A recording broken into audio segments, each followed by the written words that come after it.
Salut, c'est Indy, bienvenue sur ASAP. Aujourd'hui, on s'infiltre dans la tête de Marie s'infiltre.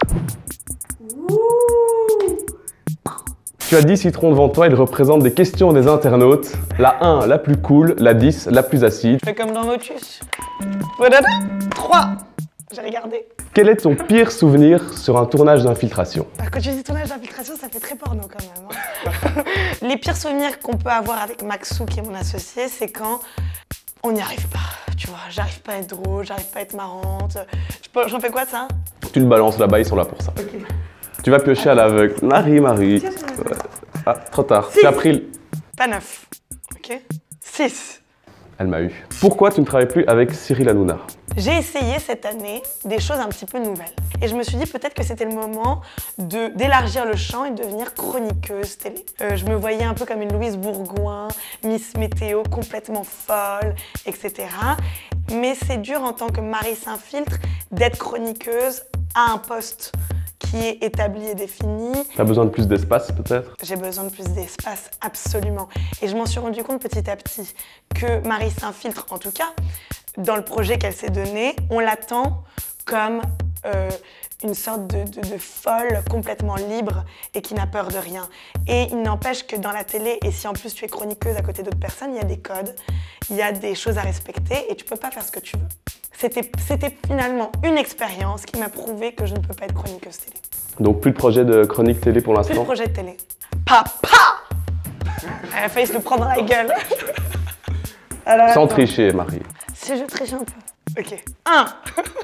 Comment est-ce qu'on prépare une infiltration? Alors, évidemment, d'abord, comment on trouve le sujet de l'infiltration dans l'actualité souvent, mais aussi, tu sais, dans un truc un peu impalpable, qui est une sorte de sujet du moment qui anime un peu tout le monde. Et donc là, on pense rapidement les enjeux, donc la vidéo, on écrit quelques vannes, et avec Maxou, on fonce sur le terrain.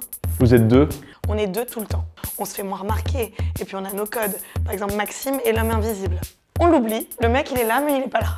Et moi, je vais prendre l'espace, je vais prendre le truc, etc. Donc c'est un dialogue qu'on a instauré entre nous qui fait que ça fonctionne très bien. Donc voilà comment on prépare une infiltration. Pa! Vas-y au hasard. Marie. Ok. Oh, le 10. Oh. Le 10, question très simple. Marie s'infiltre, vous n'avez pas honte? Mais tu sais que la honte, c'est un sentiment que j'ai très peu. C'est vrai? Très rarement. Dans mon éducation, on m'a appris à avoir honte de rien. Il y a un seul moment où j'ai honte, où je peux ressentir ce sentiment de la gêne et de la honte, c'est quand parfois je me sens un petit peu complexée intellectuellement. Par exemple, tu vas me dire un truc hyper connu de tout le monde, une référence intellectuelle, un grand auteur, etc. Et là, je ne sais pas. Et quand je ne sais pas à ce moment-là, j'ai honte. Sinon, je n'ai honte de rien. 8! Il est content. Qu'est-ce que tu regrettes le plus dans tout ton travail de Marie s'infiltre? Le seul regret que je peux avoir, c'est de ne pas avoir eu ce déclic de la carrière artistique plutôt. Et encore, le fait d'avoir fait des études, etc., me permet d'avoir une légitimité, qu'on me prenne un peu au sérieux, de pouvoir passer pour une débile mentale à certains moments, sans être atteinte profondément sur la valeur de mon travail. 4. Ah, 4. Il y a eu une petite polémique sur la marche contre la violence faite aux femmes. Une grosse polémique. Et du coup, des gens ont été un peu blessés. Ça t'a dérangé, ça? Évidemment, ça m'ennuie profondément que des personnes soient blessées par tel ou tel propos de la satire que je mets en place. C'est une évidence. Je ne peux pas me permettre de faire l'impasse sur certains sujets, étant donné qu'une satire, si on veut qu'elle soit juste, elle doit s'attaquer à chaque domaine de la société. Il faut qu'elle soit exhaustive.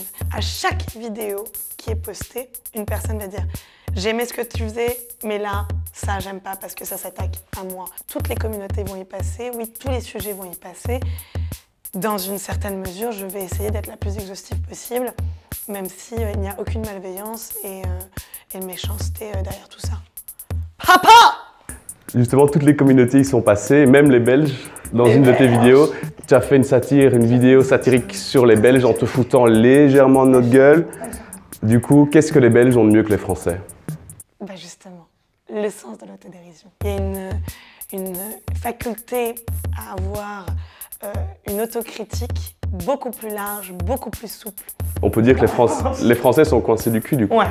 Les Français, c'est des coincés du cul. Et c'est pour ça que finalement, il y a plus de matière à faire une satire sociale en France qu'en Belgique. En France, c'est le fait que les choses soient un peu tendues comme ça que le ressort comique est beaucoup plus... tu vois ou pas? Ouais, je vois bien. Alors, c'est quoi tes prochains gros projets? Est-ce qu'il y a des grosses infiltrations qui se préparent? Est-ce qu'il y a du cinéma, des séries, de la politique? Tu as fait Sciences Po, pourquoi pas? à la politique, moi j'ai envie de lancer un appel là, comme ça. Vas-y. 2043, président.